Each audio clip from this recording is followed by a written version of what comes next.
Hello everyone, आप सभी का स्वागत है हमारे यूट्यूब चैनल अपना सफ़र 786 में। व्यूवर्स, आज की टैरो कार्ड रीडिंग में हम देखने की कोशिश करेंगे लेट नाइट आपके पर्सन की करंट फीलिंग्स क्या हैं। आधी रात में आपके पर्सन आपके बारे में क्या सोच रहे हैं, किस एनर्जी में है। आज की रीडिंग का टॉपिक यही रहने वाला है। आज हम इसी टॉपिक पर रीडिंग करने वाले हैं। रीडिंग जनरल, कलेक्टिव और टाइमलेस है। सभी ज़ोडिएक साइंस के लिए रहने वाली है, जेंडर स्पेसिफिक नहीं है, इसलिए male female, married and married सब इस रीडिंग को देख सकते हैं। और अगर आप चाहें तो इस रीडिंग को एक ऐसे पर्सन को अपने माइंड में रखकर देख सकते हैं जिस इंसान के लिए आप फीलिंग्स रखते हैं, जिस इंसान के बारे में आप सोचते हैं और जानना चाहते हैं उस इंसान की फीलिंग्स और सोच आपके लिए क्या है। तो ये रीडिंग किसी को भी अपने माइंड में रखकर किसी के बारे में भी सोचकर देखी जा सकती है। Okay my lovely viewers, I hope कि आपने डिसाइड कर लिया है आप किसके लिए इस रीडिंग को देख रहे हैं। तो बिना टाइम वेस्ट किए करते हैं रीडिंग की स्टार्ट। हमने यहाँ आपके लिए कुछ कार्ड्स निकाल लिए हैं और जो कार्ड्स हमारे पास आए हैं वो हैं awareness, the माइजर, the outsider, fighting, letting go and healing. Okay, तो जो इंसान ये सोचकर बैठा था कि उस इंसान के जाने के बाद आप उस इंसान के आगे हाथ जोड़ेंगे, गिड़गिड़ाएंगे, प्यार की भीख मांगेंगे, उसे मनाने की हर संभव कोशिश करेंगे और वो इंसान फिर इतराकर आपसे कहेगा कि नहीं, वो इंसान जा चुका है, रिटर्न आना बहुत मुश्किल है, और आप फिर भी रोते रहेंगे उस इंसान की ना एक जैसे कि आपको उम्मीद रहने वाली है कि वो कभी तो लौट कर आएगा, कभी तो वो आपका बन जाएगा। और आप तब तक इंतज़ार करते रहेंगे जब तक वो इंसान आपकी ज़िंदगी में वापस नहीं आ जाता। तो ये सोच जो है ना इस इंसान की बन गई थी आपको लेकर, क्योंकि इस इंसान के साथ इस वक्त आपका कोई रिश्ता नहीं है, कोई कनेक्शन दिखाई नहीं दे रहा, नो कॉन्टैक्ट सिचुएशन बनी हुई है। और ये पर्सन आधी रात में बैठा इसके बारे में सोच रहा है कि आपने ना तो इस पर्सन को पुकारा, ना ही इस पर्सन को पाने के लिए इस पर्सन के आगे गिड़गिड़ाए, और ना ही आपने इस पर्सन के लौटने का इंतज़ार किया। और इसके अपोजिट ना आपने ख़ुद पर ज़्यादा ध्यान दिया। आपने पिछली बातों को, पिछली यादों को, इस इंसान को बहुत पीछे छोड़कर ना अपनी लाइफ का एक नया ही सफ़र स्टार्ट किया। यानी आपने पास्ट को लेट गो करके जीवन में आगे बढ़ने का फ़ैसला किया, ख़ुद की हीलिंग कंप्लीट की, और अब आप इस एनर्जी में दिखाई दे रहे हैं जिस एनर्जी में आने के लिए लोग बरसों लगा देते हैं। और आपने इतने कम वक्त में ही ना एक ऐसा ना अपने आप को बना लिया है कि ये इंसान खुद देखकर ना हैरान रह गया है कि इस पर्सन ने क्या सोचा था और हो क्या गया है। आज जब ये पर्सन आपको देखता है तो इस पर्सन को एहसास होता है कि ये पर्सन गलत साबित हुआ। इस पर्सन ने जो गलती एक बार की थी वो गलती बार बार दोहराई, बल्कि इस पर्सन ने एक नहीं कई बार आपका दिल तोड़ा और कई बार आपकी लाइफ से चला गया। इसी तरह ना आप कई बार इस पर्सन को मना चुके थे, पर इस बार जो आपने कर दिखाया ना, ये पर्सन देखकर हैरान है, क्योंकि इस पर्सन को लगा था कि आप इस पर्सन के आने का इंतज़ार करेंगे और ये पर्सन जब चाहेगा मुँह उठाकर चला आएगा। पर आपने इस पर्सन को ना जैसे इस पर्सन की ही चालाकियों पे से ना मात दे दी हो। यानी कि ये पर्सन बहुत चालाक बन रहा था ना, आपने इस पर्सन को सबक सिखाया और बहुत अच्छे से सबक सिखाया है। ये आपका ही कमाल है। आप इतने अच्छे और सच्चे इंसान हैं कि आपने इस पर्सन को बार बार मौके दिए थे, पर अब आपने इस पर्सन को मौका नहीं दिया। ये आपने ना अपने लिए बहुत अच्छा किया, ये चीज़ दिखाई दे रही है, क्योंकि यहाँ पर लेटिंग गो के कार्ड के साथ साथ हीलिंग का कार्ड आया है। और ये कार्ड बता रहा है कि आपने पास्ट को लेट गो करके अपनी हीलिंग कंप्लीट की है और आप जीवन में आगे बढ़ गए हैं। आज आप खुद अपने बारे में सोचते हैं तो आपको लगता है कि आपको लगा तो बहुत मुश्किल था ये सब करना, पर आपने ये कर दिखाया। आज आप खुद पर प्राउड फील करते हैं, आपको ना खुद पर नाज होता है कि आपने ये कर दिखाया। आप एक ऐसे फाइटर हैं जो एक ऐसी एनर्जी से निकल कर ना एक पॉजिटिव एनर्जी में वापस आया है, जिस एनर्जी में ना ये पर्सन आपको देखकर हैरान परेशान है। आधी रात का वक्त है, ये पर्सन आपके बारे में सोच रहा है और उस चीज़ के बारे में ज़्यादा सोच रहा है जिस चीज़ की इस पर्सन को उम्मीद भी नहीं थी कि आप इस पर्सन को भुला देंगे, इस पर्सन के आने का इंतज़ार नहीं करेंगे, बल्कि लेट गो करके जीवन में आगे बढ़ जाएंगे। इसीलिए ना आपकी लाइफ ठहरी हुई नहीं है, बल्कि आगे बढ़ रही है। आज ये पर्सन एक आउटसाइडर की तरह आपको देख रहा है, एक फाइटर के रूप में उभर कर जो आप आए हैं ना, यहाँ फाइटिंग का कार्ड यही बता रहा है कि आप एक ऐसे इंसान हैं जो जल्दी आसानी से ना हार नहीं मानता। इसीलिए आपने ख़ुद पर ना ज़्यादा ध्यान देना स्टार्ट किया जब से ये पर्सन आपकी लाइफ से गया। और आज आपने इतनी अवेयरनेस आ गई है, इतने जागरूक हो गए हैं आप कि बहुत सारी चीज़ें आपकी समझ में अगर नहीं भी आती थी ना, अब बहुत अच्छे से समझ में आने लगी हैं कि लोग तरह तरह के होते हैं, कुछ अच्छे तो कुछ बुरे। ये इंसान उनमें से ही एक था जो आपको ना एक ऐसी सीख दे कर गया है, एक ऐसा सबक सिखा कर गया है जिससे आपको फ़ायदा ही हुआ है। अगर आप इस पर्सन के लिए ही बस बैठे रहते ना, तो बस बैठे ही रह जाते और ज़िंदगी यूं ही ना बस बीतती चली जाती और वक्त वहीं ठहरा रहता। तो आपने पहले भले ही कितनी भी गलतियाँ की हों, उन गलतियों से सीख कर आप आगे बढ़ गए हैं और ये इंसान बहुत पीछे रह गया है।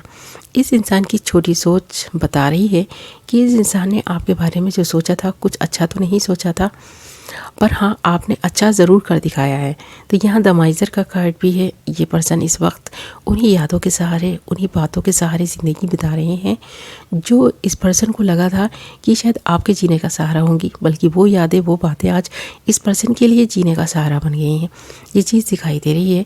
और यहाँ द माइज़र के कार्ड के साथ साथ द आउटसाइडर के कार्ड का आना यही बता रहा है कि ये पर्सन एक ऐसी एनर्जी में है जब इस पर्सन के लिए इस पर्सन का पास्ट ना ज़्यादा मायने रखता है। इस पर्सन को लगने लगा है कि जो वक्त आपके साथ बिताया था, जो बातें आपके साथ की थी, उन्हीं बातों के सहारे ही ये पर्सन पूरी ज़िंदगी गुजार देंगे, यानी आपकी यादों के सहारे ये पर्सन पूरी ज़िंदगी बिता देंगे।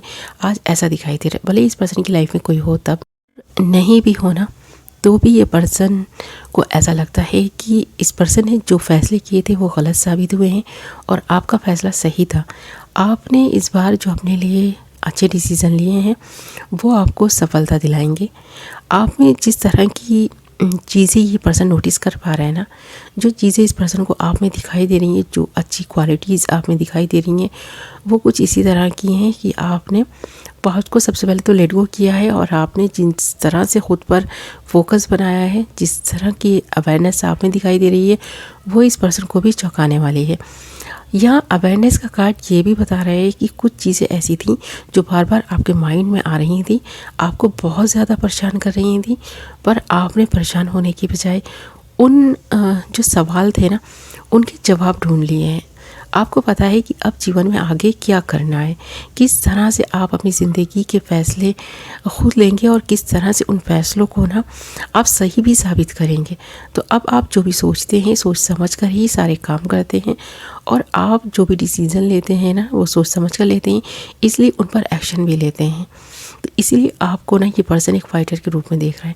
इस पर्सन को लग रहा है कि इस पर्सन ने जो कुछ सोचा था, जो आपके बारे में राय बनाई थी, वो गलत साबित हो गई है। अब ये पर्सन ये सोचने में लगा है कि किस तरह से फिर से आपको ना उन्हीं सारी चीज़ों की याद दिलाई जाए, उन्हीं सारी बातों के बारे में बात की जाए, उन्हीं सारी लम्हों को ना फिर से जिया जाए।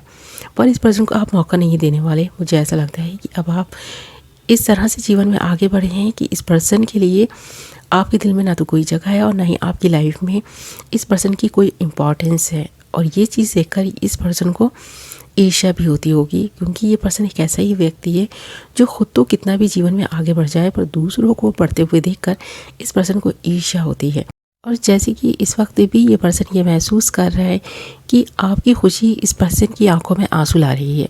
इस पर्सन को ना दिल से जो खुशी फील होनी चाहिए थी कि आप आगे बढ़ गए, इस पर्सन को कोई मतलब नहीं होना चाहिए आपसे, कि इस पर्सन के दिए हुए ज़ख्म आपने भर लिए हैं और आपने एक सही फ़ैसला किया है। जबकि इस पर्सन की आंखों में आंसू हैं, ये पछतावे के आंसू भी हो सकते हैं, पर कुछ हद तक ये जो आंसू इस पर्सन की आंखों से बह रहे हैं वो इसलिए हैं कि ये पर्सन आज जब वापस आना चाहता है ना आपकी लाइफ में, तो आ नहीं पाएगा। इस पर्सन को लग रहा है कि ये पर्सन अब अगर वापस आ भी गए तो ना तो इस पर्सन को रिस्पेक्ट मिलेगी और ना ही वो प्यार मिलेगा, और ना ही ये पर्सन ना खुद अपनी नज़रों में ऊपर उठ पाएगा। यानी ये पर्सन खुद की नज़रों में गिरा हुआ खुद को महसूस कर रहा है। तो इस पर्सन को लग रहा है कि आपकी नज़रों में ये पर्सन गिर चुका है। अब आपको इस पर्सन की कोई ज़रूरत नहीं है, आपको इस पर्सन की कोई वैल्यू नहीं है। और अगर मान लो आपने इस पर्सन को माफ़ करके एक्सेप्ट कर भी लिया ना, तो भी शायद ये पर्सन ये चीज़ ना एक्सेप्ट नहीं कर पाएगा कि आपने अपने लिए जो खुशियों के दरवाज़े खोल लिए हैं ना, वो उसमें ना इस पर्सन के लिए एंटर होने की कोई भी जैसे कि जगह ही ना हो। यानी कि ये पर्सन आपके साथ उन खुशियों के साथ ना नहीं रह सकता जो खुशियाँ अब आपको मिली हुई हैं। ये पर्सन तो अपने लिए सब कुछ चाहता था। ये पर्सन तो ये चाहता था कि खुशियाँ इस पर्सन को मिले और ये पर्सन अपनी उन खुशियों में से आपको थोड़ी थोड़ी बांटे। पर अब आप इस लायक बन गए हैं कि इस पर्सन को खुशियाँ दे सकते हैं, अपनी खुशियों में शामिल कर सकते हैं। पर ये पर्सन आपकी खुशी में शामिल नहीं होना चाहता, बल्कि आज भी इस पर्सन को लगता है कि जो कुछ भी दे, जो कुछ भी करे, ये पर्सन ही करे। तो ये चीज़ देखकर ये पर्सन जेलसी फील कर रहा है कि अब आपको इस पर्सन की ज़रूरत नहीं है और आप ना तो रो रहे हैं और ना ही इस पर्सन के आगे इस पर्सन के प्यार की भीख मांग रहे हैं। आप आगे बढ़ चुके हैं और वो वक्त बहुत पीछे रह गया है जब आप नेगेटिव हुआ करते थे। अब तो आप पॉजिटिव रहने लगे हैं, पॉजिटिव सोच लेकर ना जीवन में आगे बढ़ रहे हैं। एक ऐसी एनर्जी में जब आपको कोई इंसान कुछ भी बोल दे, आपको फ़र्क नहीं पड़ता। आप तो बस अपनी ही जो माइंड में चीज़ें चलती हैं ना, जो सोच आपने अपने बारे में बना ली है, एक अच्छी सोच कि आपको हैप्पी रहना है, सेल्फ लव करना है, जीवन में आगे बढ़ना है, अच्छे लोगों को दोस्त बनाना है और बुरे लोगों को बहुत पीछे जो आप छोड़ चुके हैं उन्हें याद नहीं करना। तो आपकी ये सोच जो है ना, इस पर्सन को ना जैसे कि कहीं ना ऐसा महसूस करा रही है कि अब आपकी लाइफ में इस पर्सन की कोई जगह नहीं है, कोई वैल्यू नहीं है। इन्हीं सोचों के साथ इस पर्सन की ये रात बीतने वाली है। आधी रात में भी ये पर्सन इन्हीं सब बातों के बारे में सोच रहा है, आपके लिए फीलिंग्स महसूस कर रहा है, फिर भी कांटेक्ट नहीं कर पा रहा। ओके व्यूअर्स, ये थी आपकी रीडिंग। आई होप कि आपको पसंद आई होगी। कितने % ये रीडिंग आपसे रेजोनेट की है मुझे कमेंट करके ज़रूर बताएं। मैं मिलूँगी नेक्स्ट वीडियो में।